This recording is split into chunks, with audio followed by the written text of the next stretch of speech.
What's up, you guys? It's Tati. Let's talk about the international title match, Ray Fenix versus Jon Moxley last night on Dynamite Grand Slam. Yes, I did my review yesterday. I was so excited talking about pretty much how well the show went overall. And also, I had my tooth pulled and I was just annoyed with talking. So I kind of was trying to get it out the way. But what I forgot to mention was the injury that Jon Moxley sustained from this match from Ray Fenix, and also why I feel like the referee and Mox and Ray are pretty much all to blame for what ended up happening. Now, it looks so bad that you know how after every show AEW posts on YouTube the clips for each matches, they actually do not post this at all. They don't want you to have to look back at what happened because they know they fucked up. Now, towards the end of the match, we have Ray Fenix who goes for a variation of a pile driver.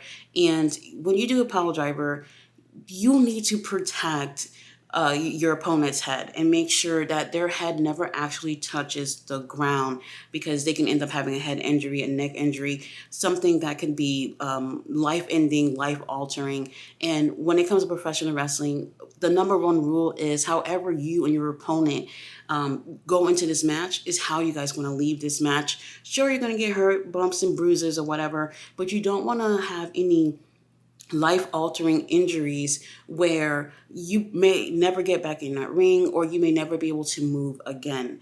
So Ray Fenix goes for this move. This is not like a tombstone pile driver where you drop them from between the knee but keep their head from touching the ground. This is where Ray Fenix is given his pile driver, but he is landing on his butt, and he needs to protect Jon Moxley when he's doing this. When he does this, Jon Moxley head plants damn near in the ring, and it looks bad.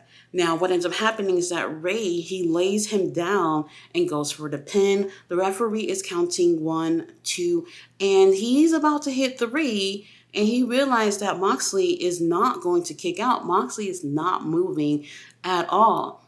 He could have counted 3. Instead, what he does is he's put his hand, try to see if there's space in between the mat and his shoulders to see maybe if he elevated a little bit. But obviously, that's not the case. Now, Jon Moxley is not responsive immediately during that pin, but after that, you can see Jon Moxley saying something. I think he said "fuck you" to the referee because obviously the ref sees that he's not moving and probably should have just counted to 3, and then maybe later on Jon Moxley can just explain, "Hey, I know this was not the actual finish, but I wasn't doing well, and we had to end this." Now, the referee doesn't make that call to end the match right there and then. And some people are saying that Jon Moxley told Ray Fenix to do it again. I don't see why he would tell him to do it again. But if Jon Moxley were to say either to do it again or to continue the match, why would Ray Fenix do the same move that he just fucked up with again? He does this move again and he ends up taking the win with this. But when he does this move, he hurts Jon Moxley again.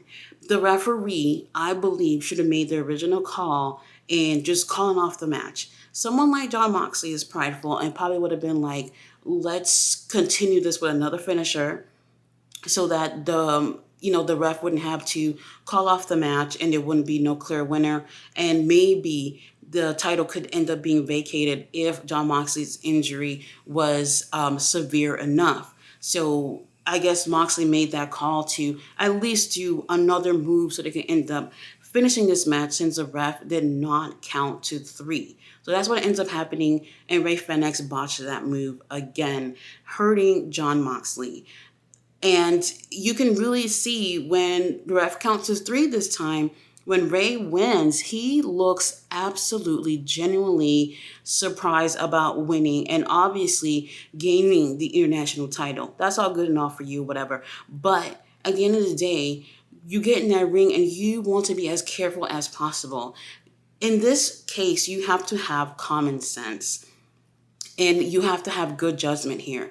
The ref should have either called it off, or if they decided to do one more thing, since Jon Moxley is agreeing to do another move to finish this off, Ray should have had a common sense and said, I fucked up this. Let me do something else, something that I know I can do, and, end up winning this match. Let me tell you what's fucked up about this, too. After he does this pile driver the first time, and they're going to do this again, Jon Moxley obviously did not move because he was hurt. What Ray does is picks him up by the head and put his hand by his neck. Let's say Jon Moxley had already fractured his neck or something like that. And this is how you're going to pick him up to put him back in the same move that just hurt him, that he could not get up when the referee was counting to 3. I just don't understand why he would go for the same thing again.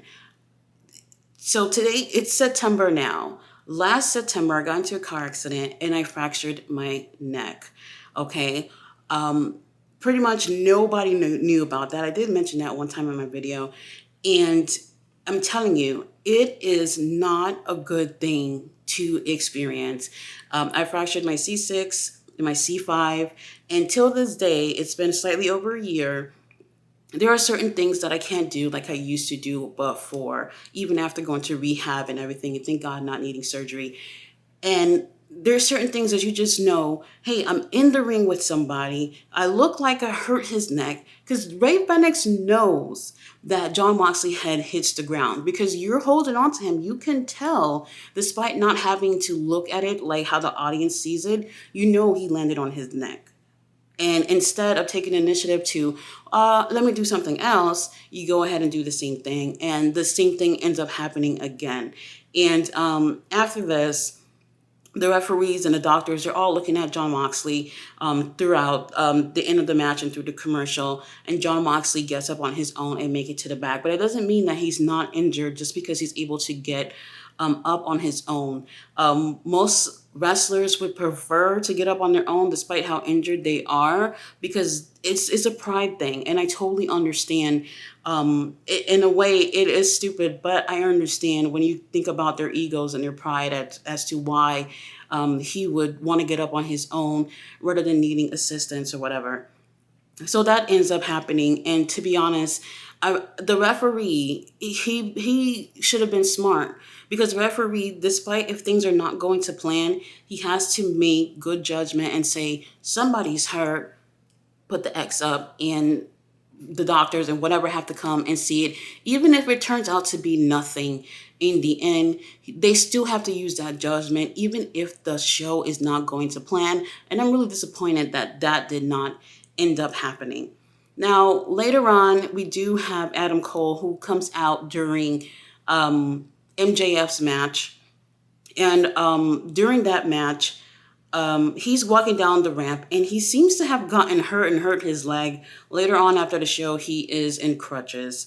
That's crazy. I don't understand. Now, let me just say this.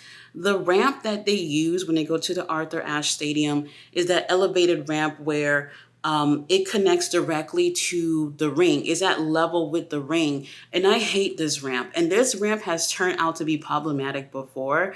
I don't know if you guys remember when Bryan Danielson's leg got caught between the ramp and the ring. And they spent quite some time trying to get him out of it. It's insane. And after that, I thought, you know what? They're probably not going to use this thing again. Or they're going to put it together in a better way so stuff like this don't happen. And guess what, you guys? It's exactly the same thing. So with this ramp being elevated, you can see that a disaster is waiting to happen. So when Adam ends up coming off that ramp and jumping down to the ground, that's when he ends up hurting his leg. Maybe he shouldn't have done that. But at the end of the day, it's like we don't really need a ramp like this, especially since it's been a problem before.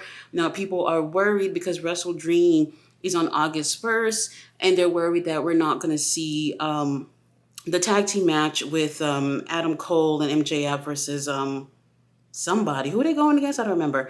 Whatever the situation is at the end of the day, you guys got to be careful. And I just feel like at the end of the day, Tony Khan, who's definitely in Gorilla during that match, should have called things to be different. So I guess you could blame things on him as well. And also that ramp situation, just get rid of it. It's just, I mean, I guess it looks nice when y'all put all this LED display on it or whatever, but it's something that could be hazardous for these guys and girls going out to the ring. Honestly, I'm really disappointed about what ended up happening, and I really hope that Mox make a speedy recovery. Just go on vacation, go relax, sit on your couch for the rest of the fall season, and come back better. Stuff like this should not be happening. Tony Khan, referees, you guys uphold authoritative standards here, where y'all gotta make calls even when the wrestlers are not making the best calls for themselves. You guys gotta be the one to say, call it off. It's not worth one of our talent being severely injured for. Guys, thanks so much for watching my video. I'll be back later on to talk about the whole WWE release thing. I'm waiting because I know there's going to be way more names announced.